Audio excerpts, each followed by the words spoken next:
Hala, ito na mga idol. Ala, ay sinapok ni Caleb Plant, si Jermal Charlo. Hala, ay si Sir Sean Gibbons ay nasa likod. Ay parang re-raceback si Sir Sean. Ala, hindi naman rumisback. Ayan, Ala, si Caleb lang ito ay sabi, gagawin kitang halaman, Charlo. Ala, ay kaya lang umaatras-astras na ito si Caleb Plant dahil siguro nararamdaman niya, magugulpi ako dito. Hala, ay sibat na. Ayun, nako, kalaki pala nitong Caleb Plant dito sa Charlo, Ala, ito, baka si Jermel yung nandun sa likod, may isa pa dun sa likod, hindi lang makita na harangan ni Kuya Bouncer, ayan, Sabi niya, halika, umalis ka na riyan, mababanatan ka din, mababanatan ka. Ay, si Sir Brendan, nasa likod din, Ayan na, i-exit na mga kaibigan, i-exit na itong si Caleb Plant, ayan. Siyempre sabi niya, ay nako, ako'y outnumbered din baka ako'y maresbakan, ako'y magulpe, ako'y si Caleb Plant, ay talaga ako naman gusto ko lang i-share sa inyo ang halaman na aking dala. Ayan, yung plant na yan. Ayan, so in-escort na siya palabas. Nako, ano kayang mangyayari? Kakasuhan ba siya din dahil sa kanyang pagsapok dito kay Jermal Charlo. Lip hook, mga kaibigan, lip hook ang naranasan, mga kaibigan, nitong si Jermal Charlo. Ayan, dito kay Caleb Plant, ay hindi nakailag, ay mabagal ang reflexes ni Charlo.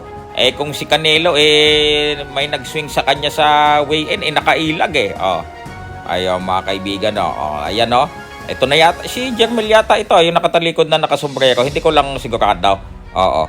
Pero yung kakambal niya lagi naman niya yung kasama. Ayan, ayan, nagkakagulo na, Hala, sino? Oy, si Sir Sean sa gilid, hala. Ay, naka. Ay, si Sir Brendan ito, Ay, parang re-race back na si Sir Sean, Ayan, Aba, si Madam, wag ka nang lumusot, Madam. Pababa na nga yung gate, maipit ka dyan, Ayun, nakatingin si Sir Sean. Ayun, si Sir Brendan, anong nangyari, Ika? Ayun, lumabas na. Doon, mga kaibigan. Hindi na natin alam kung may nangyari pa ba sa labas, kung napang-abot ba. Ayun, ay kwentuhan na sila. Ay, ito! Ay, si Jermel nga yata itong nakagreen na sombrero. Ay, si Jermal, yan yung naliphok. Ayan. Siguro dumudugo ng kanyang mga labay. Hayang, ay ito si Sir Sean, nagsisilpo na sabi, ito-tweet ko ito. Allah, aking ito-tweet. Send ko kay Sir Mark yung update. Ayan. Humarang pa si Kuya.